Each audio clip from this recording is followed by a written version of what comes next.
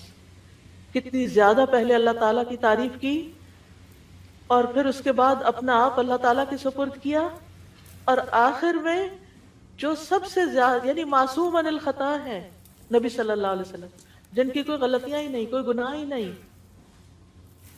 وہ کیا مانگ رہے ہیں؟ ایک چیز مانگ رہے ہیں، کیا؟ فاغفر لی ما قدمت وما اخرت وما اسررت وما اعلنت.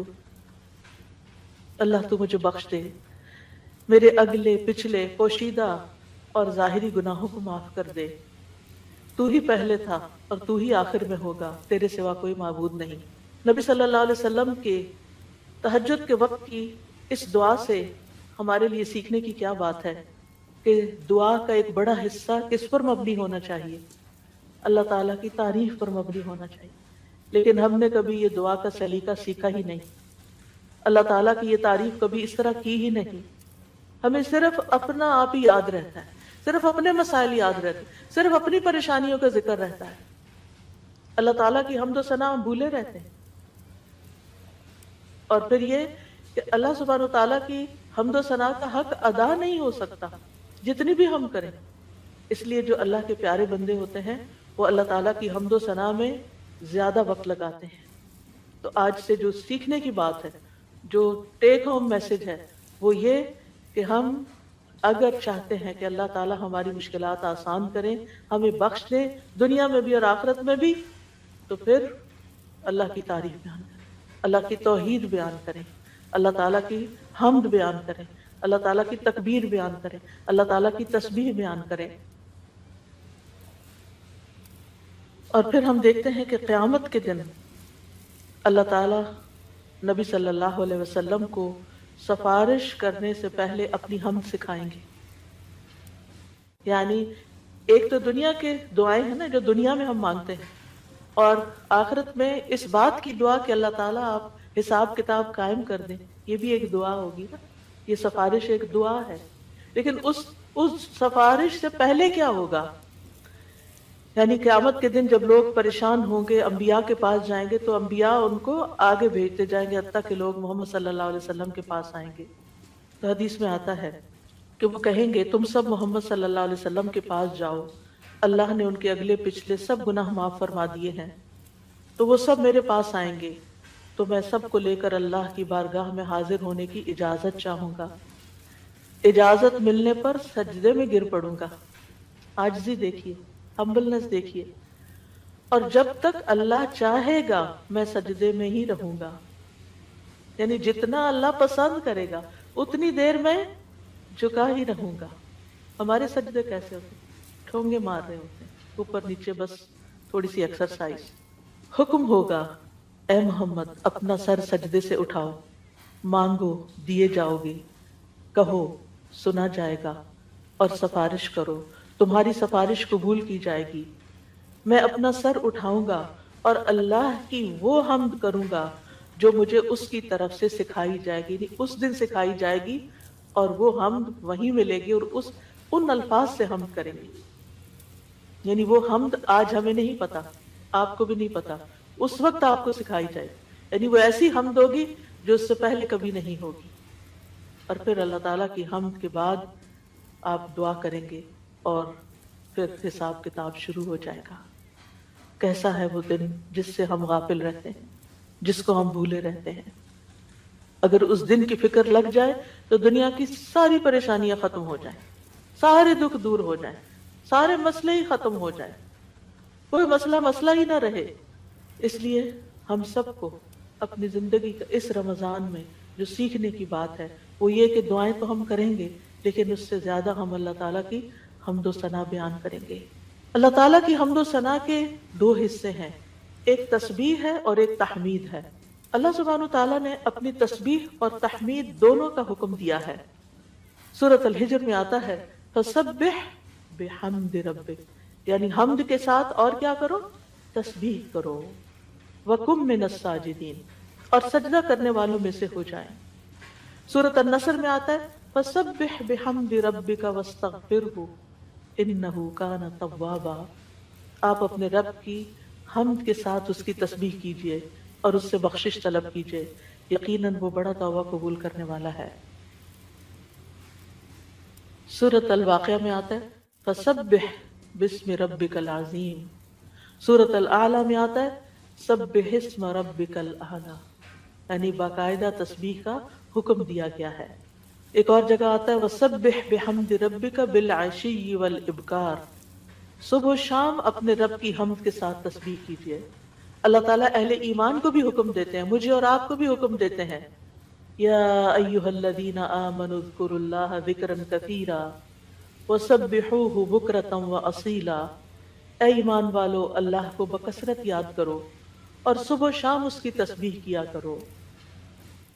کیوں؟ اس لیے کہ اللہ سبحانہ تعالیٰ نے خود اپنی تسبیح بیان کی ہے سبحان الذی اسری بعبدہ لیلا من المسجد الحرام الی المسجد الاقصی. فرشتے اس کی تسبیح بیان کرتے ہیں، یسبحون بحمد ربہم. انبیاء اس کی تسبیح بیان کرتے ہیں، رسول اللہ صلی اللہ علیہ وسلم اللہ تعالیٰ کی تسبیح بیان کرتے ہیں.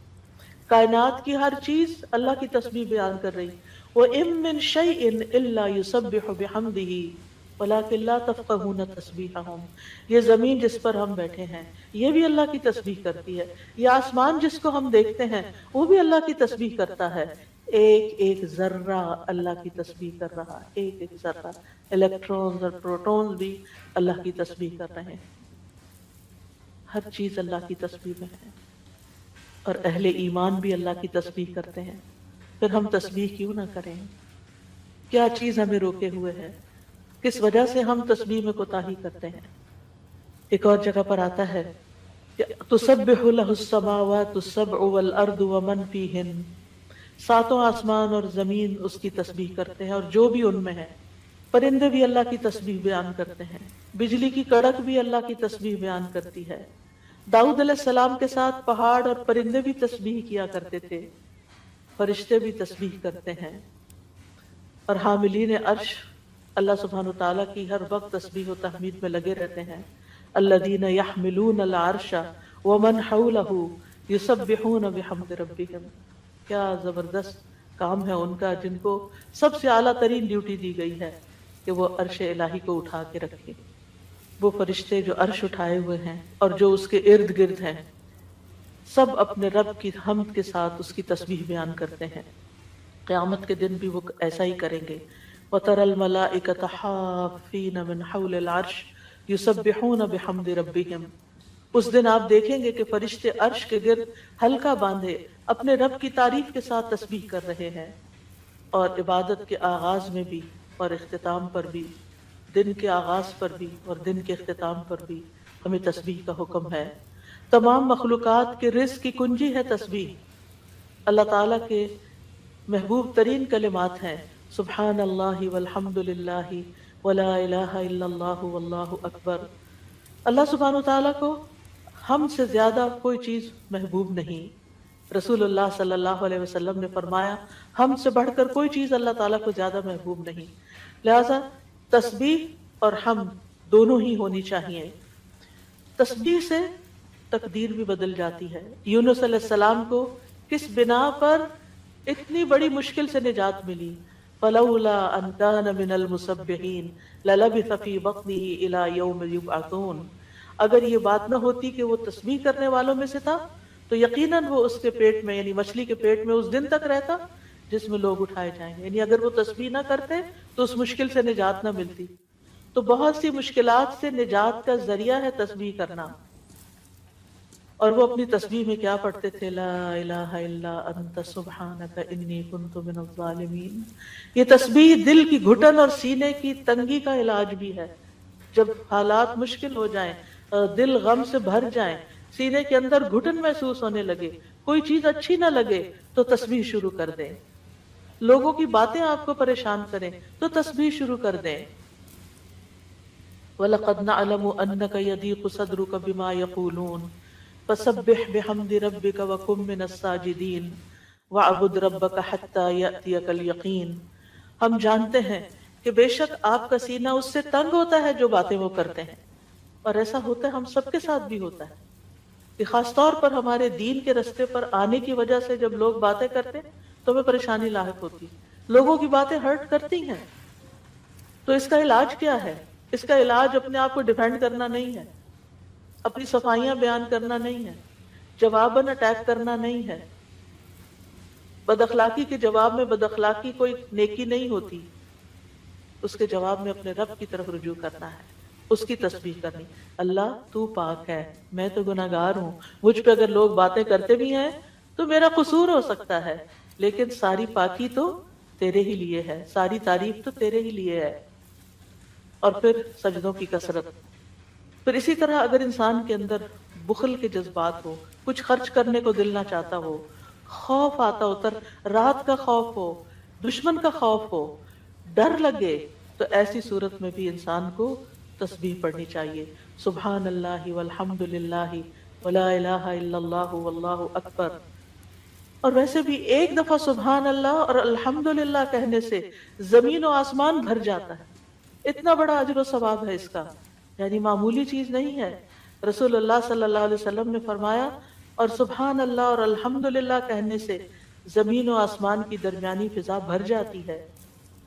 گناہ جتنے بھی ہوں تسبیح اور تحمید کہنے سے معاف ہو جاتے ہیں. عرش الہی کے گرد بھی ان کلمات کی بنبناہٹ ہوتی ہے، یعنی وہاں بھی تسبیح پڑھی جاتی ہے. تسبیح پڑھنے والوں کے چہروں پر رونق آ جاتی ہے، حمد سے خیر و برکات نصیب ہوتی ہیں. امام ابن قیم کہتے ہیں جو ہمیشہ تسبیح کرتا ہے اس کے چہرے کے خطوط چمک اٹھتے ہیں، یعنی اس کا چہرہ روشن ہو جاتا ہے. اور جو ہمیشہ حمد پڑھتا ہے اس کے اوپر مسلسل خیرات و برکات اترتی رہتی ہیں. تو دونوں چیزیں مل جائیں تو چہرے کی رونق بھی ملے گی اور اس کے ساتھ ساتھ اللہ تعالیٰ کی طرف سے رحمتیں بھی آئیں گی. اور فرمایا جو ہمیشہ استغفار کرتا رہتا ہے اس کے لیے بند دروازے کھل جاتے ہیں. جن چیزوں میں رکاوٹ آئی ہوئی ہوتی، ہم اکثر شکایت کرتے رہتے ہیں اس چیز میں بندش ہے، اس میں بندش ہے. ان ساری بندشوں کا علاج تسبیح و تحمید میں ہے، لیکن ہم بھولے رہتے ہیں. ہم صرف پریشان رہتے ہیں اور پریشان ہو کر ذکر کرنا بھی بھول جاتے ہیں. اور یہ تو دنیا کے فائدے ہیں نا، لیکن قیامت کے دن میزان میں یہ کلمات بہت بھاری ہوں گے. آپ صلی اللہ علیہ وسلم نے ایک موقع پر اپنے ہاتھ سے 5 کا اشارہ کیا کہ یہ میزان میں بہت بھاری ہوں گے. کس قدر بھاری ہوں گے؟ اور پھر فرمایا سبحان اللہ والحمد للہ ولا الہ الا اللہ واللہ اکبر. اور 5ویں چیز مسلمان کا فوت ہونے والا نیک بیٹا، اس کا باپ ثواب کی امید کے ساتھ اس پر صبر کرے. تو یہ 5ویں چیز ہے. یعنی اگر کسی والد یا والدہ یا والدین دونوں کا جوان بیٹا فوت ہو جائے اور وہ نیک بھی ہو، جس سے یہ توقع ہو کہ ہمارے مرنے کے بعد وہ ہمارے لیے دعائیں کرے گا، لیکن انسان اللہ کی خاطر صبر کر لیتا ہے، تو یہ صبر میزان میں بہت زیادہ وزنی ہو جائے گا.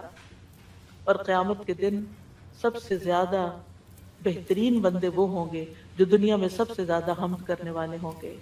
اللہ کی تسبیح اور تحمید کے مسنون کلمات بھی ہیں جو نبی صلی اللہ علیہ وسلم نے خود سکھائے. آپ صرف اتنا بھی پڑھ سکتے ہیں سبحان اللہ سبحان اللہ سبحان اللہ. آپ نے دیکھا ہوگا کچھ لوگوں کی گفتگو کا تکیہ کلام ہوتا ہے سبحان اللہ، اور دوسری بات میں وہ سبحان اللہ کہہ رہے ہوتے ہیں. اور خاص طور پر سبحان اللہ سورج طلوع ہونے اور غروب ہونے سے پہلے 100 بار پڑھا جائے تو یہ 100 اونٹوں سے زیادہ بہتر ہے. پھر اسی طرح سبحان اللہ کا مطلب کیا ہے کہ اللہ تعالیٰ پاک ہے. کس چیز سے؟ ہر نقص سے اور ہر عیب سے، ہر شبیہ سے، ہر مثیل سے. یعنی اس کا نہ کوئی اس جیسا ہے، نہ کوئی اس کی مثال ہے، اور کوئی یعنی ہر ایک میں نقص ہے، صرف اللہ ہی کامل ہے. تو اس کے کمال کی وجہ سے، یعنی وہ کامل ذات ہے، اس کے اندر کسی قسم کی کوئی کمی نہیں، کوئی عیب نہیں، کوئی خرابی نہیں، کوئی نقص نہیں. تو ہم جب کہتے ہیں سبحان اللہ تو اللہ تعالیٰ کو ہر طرح کے نقص سے پاک قرار دیتے ہیں، اور اس کے کمال میں بھی کوئی نقص نہیں. یعنی اللہ سبحانہ تعالیٰ میں کوئی عیب نہیں، اور پھر یہ کہ وہ کامل ہے اور اس کے کمال میں کوئی کمی نہیں، کچھ بھی کمی نہیں. یہ بھی تسبیح کا معنی ہوتا ہے. اور پھر یہ کہ اللہ سبحانہ تعالیٰ ہر کمی سے، کوتاہی سے، اور ان سارے جھوٹے خیالات اور گمانوں سے جو لوگ اس کے بارے میں رکھتے ہیں ان سب سے پاک ہے. اور کوئی اللہ سبحانہ تعالیٰ کی طرف ہم کوئی شر بھی منسوب نہیں کرتے. اللہ تعالیٰ ہر طرح کے شر سے بھی پاک ہے. تو یہ اللہ تعالیٰ کی بڑائی کا ایک کلمہ ہے. ایک شخص نے حضرت علی رضی اللہ عنہ سے پوچھا کہ سبحان اللہ کیا ہے؟ انہوں نے کہا یہ اللہ کی بڑائی کی تعظیم ہے. سبحان اللہ کلمہ توحید بھی ہے، ایمان کا رکن بھی ہے. ابن قیم کہتے ہیں تسبیح اللہ سبحانہ تعالیٰ کی ثنا اور تعریف ہے. یہ تعظیم پاکیزگی اور تنزیہ پر مشتمل ہے. فرشتے مسلسل اس کی تسبیح کرتے ہیں، رکتے ہی نہیں. تمام کائنات، حیوانات، جمادات، نباتات، ریت کے ذرات، پانی کے قطرے، ہوائیں،